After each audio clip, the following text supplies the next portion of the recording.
औरत इस मर्द के पीछे पागलों की तरह भाग कर आती है जिस मर्द की 3 चीजें बड़ी हो। नंबर 1, उज़ू खास का बड़ा होना। औरत इस मर्द के पीछे पागलों की तरह आती है जिस मर्द के उज़ू खास का साइज बड़ा हो, यानी जिस मर्द के उज़ू खास का साइज 5 इंच से भी बड़ा हो, क्योंकि हर औरत मर्द से जिनसी तस्कीन हासिल करना चाहती है और औरत को जिनसी तस्कीन देना मर्द के लिए तब मुमकिन होता है जब इसके उज़ू खास का साइज बड़ा हो, क्योंकि मुबाशरत के दौरान औरत को बड़े उज़ू खास से ही मज़ा आता है। छोटा उज़ू खास औरत की जिनसी ख्वाहिश भी पूरी नहीं कर सकता और ना ही बच्चादानी तक पहुंच सकता है।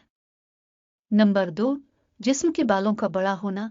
औरत इस मर्द के पीछे पागलों की तरह आती है जिस मर्द के जिस्म पर ज्यादा बाल हो।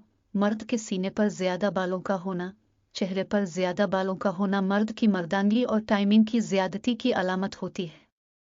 यानी जिस मर्द के सीने पर बाल ज्यादा हो तो ऐसे मर्द की मर्दाना टाइमिंग बहुत ज्यादा होती है और ज्यादातर औरतें ज्यादा टाइमिंग वाले मर्दों को बहुत ज्यादा पसंद करती है और मुबाशरत के दौरान उनसे मुतमईन होती है।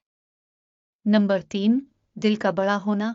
औरत इस मर्द के पीछे पागलों की तरह आती है जिस मर्द का दिल बड़ा हो, यानी वो मर्द जो फराख दिल हो, पैसे खर्च करने में कंजूसी ना करता हो, औरत की सारी ख्वाहिशात पूरी करता हो, औरत के साथ लड़ाई झगड़ा ना करता हो, औरत के लिए दिल में बोझ और कीना ना रखता हो, औरत की छोटी छोटी गलतियों को माफ करता हो, इसकी इज्जत करता हो और उसके अलावा कोई और औरत के बारे में ना सोचता हो, तो फिर औरत ऐसे मर्द के पीछे पागलों की तरह भाग कर आती है।